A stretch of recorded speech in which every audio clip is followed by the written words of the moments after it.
Good morning, natural gas. It's Friday, July the 24th, 2026. I'm Tim Beggins, president of Elk Trading Company. And for the spot August natural gas contract, we're basically up just one tick, unchanged now, 291.60. So we're going sideways on the RSI. We're just below the 13-period exponential moving average here, which came in at 295.70. And as you can see right now, we basically, for 11 sessions, have basically chopped around.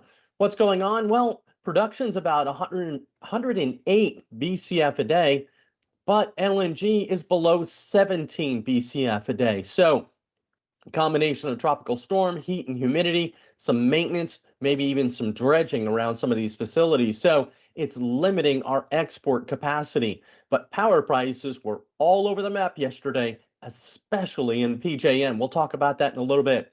Let's take a look at the hourly chart here. And as you can see, we're right around the daily pivot, which comes in today at 293.80. We have tested both support and resistance in the last 24 hours. As you can see, first support here at 288.40. We got down as low as 287.90. So our first resistance, 296.90 above the market. The RSI is chopping lower right now. It was looking positive, now chopping lower for the weekend here. It may be because crude oil is coming off here. Equities are a little choppy as well. So nobody wants to take the weekend risk. Remember, we've only got a few days left for the August contract. That's right. It's going off the board next week. And let's take a look at the storage report. Yesterday was plus 32 BCF, expectations plus 35. But it was comparing to last year's plus 27 BCF and the 5-year average at plus 30. So bearish both of those. So let's see if our trend now is more bullish because we've got some weather coming up. And that means that our storage deficit, yes, right, take a look here. We're 0.5 below last year on a percentage basis, but we're 6.4% over the 5-year average. This against last year should start to widen out, become more negative because we've got some heat coming up. And let's take a look at the front to back spreads here. And this is Jan versus the October spread. We're up 3 cents here, 139.30 right now. RSI is still pointing higher. As you can see, we got below that critical 125 level, chopped around, popped above it, tested it again. Now it looks like we're clearing going forward. Why? Because the global LNG market is starting to panic about winter. Let's take a look at the U.S. grid here. This is ERCOT first here. Let's take a look at the system-wide demand today is a little bit lower than yesterday, only about 83,000 megawatts. And renewables are going to pick up because of wind here. We're going to get about 38,000 megawatts here, but prices are expected to remain stable. Let's take a look at natural gas. It's pulling 43.5% of the fuel mix. That's good news there. It should start pulling some more later this afternoon. But again, wind is going to compete. And let's take a look at the national grid. We had problems yesterday in PJM where 3 gigawatts or 3,000 megawatts fell off the market suddenly from data centers. Why? Because voltage issues for 10 minutes in PJM occurred, and it's a cascade event. This is something ERCOT is dreading right now as it continues to add data centers to its particular grid.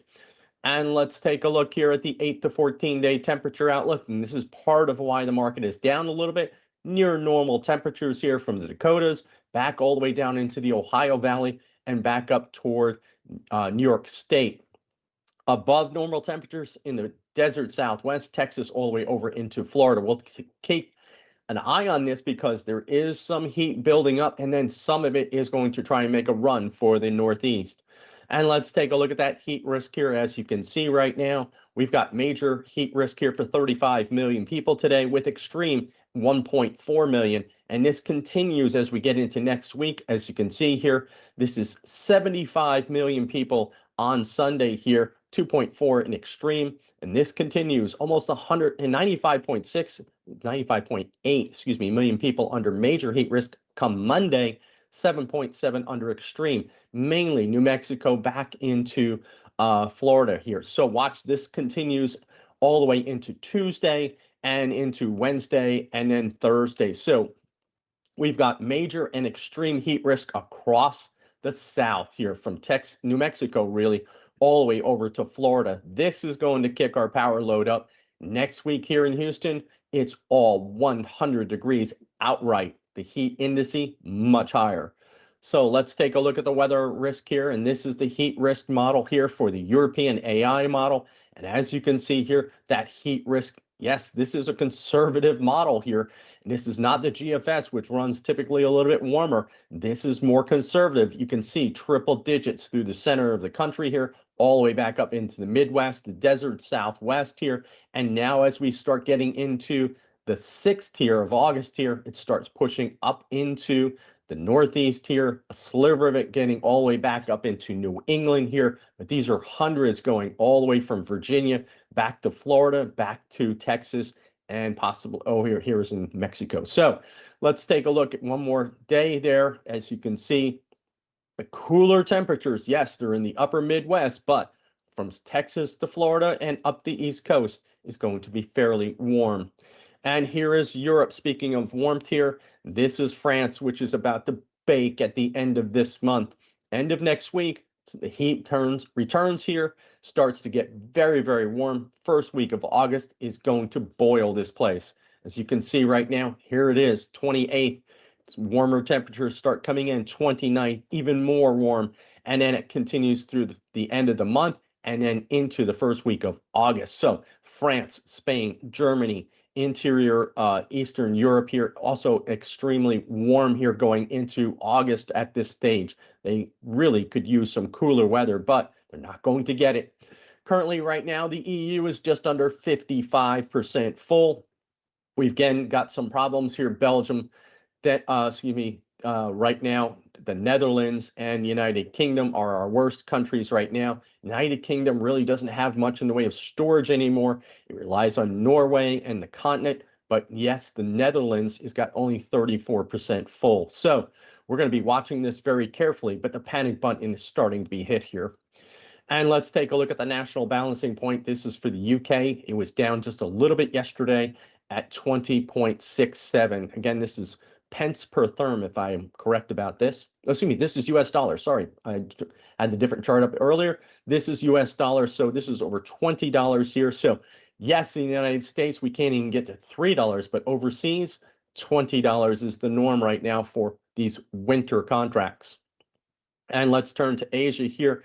And as you can see going through the forecast, it is starting to get warm in the northern part of China here. India is cooler at this stage than normal. That's good news there. Eastern China around Hong Kong and Macau, also cooler than normal. And that heat, we really had expected much more warmer temperatures this summer for Japan. So far, they've evaded it. But right now, here comes the heat into the first week of August for Beijing, which is around this particular Banhai Bay. So let's take a look at the LNG, and we've got one tanker loading up here at Ras Laffan. That's right. The Al Shamal is loading up here at Ras Laffan. That's good news, but right now the strait is pretty much just low traffic. The U.S. is still out here with some probably Arleigh Burke-class destroyers guarding the straits here, allowing some passage, but it is slow and low. And let's turn to the U.S. here. Cameron LNG, this is the winner so far. They've been stellar so far this summer, running right now just under 1.49. That's good news. Again, with the heat and humidity, these big box LNG facilities cannot run at 100% design capacity. So this is fantastic news here. Let's take a look at Freeport. And yes, there were some headaches yesterday, jumping up and down on nominations, but it's close to 1.2 BCF a day. That's good news. Let's take a look at Creole Trail. This is one of the pipelines that feeds Sabine Pass. And right now, we still got over 343,000 MMBTUs of open capacity at this stage. And let's take a look at Corpus Christi. That's coming in only 195,000. That's good news there. It's starting to ramp up as it came out of maintenance. Good news there. And here is Venture Global. Unfortunately, Calcasieu Pass is coming off here. So there's more open capacity, over a half a BCF right there. at Calcasieu Pass. And how about Plaquemines? It's also starting to come off a little bit, over 100,000 there. Had been running over nameplate capacity. It is starting to ease back on the throttle. Golden Pass, steady as she goes, over 329,000, almost 330,000. This has been normal for the last week or so. And let's take a look at the U.S. nuclear fleet right now. 0.9 gigawatts are offline. That's right, just 0.9. That's good news for the U.S. nuclear fleet, up and ready for summer heat. And let's take a look at the tropics coming off of Africa. We've got a few clusters of storms here. Nothing is expected to develop in the next 7 days. And here is closer to the United States and the Gulf of America. A little bit of stuff off of North Carolina and around the Bahamas, but nothing so far to watch. And here's the tropics. Saharan air layer. That's right. We've got more dust coming in. Thank you, Bertha, for pushing this dust off of Texas here. That's helped the air quality in the Houston area, but here comes some more dust. And let's take a look at the Canadian wildfires. And again, there is going to be some more smoke and particulate matter, especially in the upper Midwest. This is trying to push into New England here. Some of it is now settling into the south here as we go through the forecast period. Even more is coming on its way into the upper Midwest. Let's take a look at the drought. And as you can see here, we've made some good news here across the southeast and toward Texas here, South Florida, all the way up in the Carolinas, still in some major drought. The interior West is extremely dry. And let's take a look at the stocks. Oil and gas E&P sector stocks between $2 and $10 billion have a high short float over 10%. And this is the 1 week performance. And as you can see right now, with the equities being very choppy, we've got a mixed bag here. Behind me, CNX up 4% for the week. And of course, Crescent up 6.65. That's the winner so far. On the downside, Magnolia down 5.54%. So again, for the recapping here, the August contract right now is unchanged, 291.60. So we're going sideways right now before the weekend, a little bit of profit taking. Next week, we've got option expiration and futures expiration. So buckle up. It's going to be a wild ride. The weather looks positive going forward, but LNG is a mixed bag. Let us know your thoughts in the comment section below. Please hit that like and subscribe button. Thanks for listening. We'll see you soon.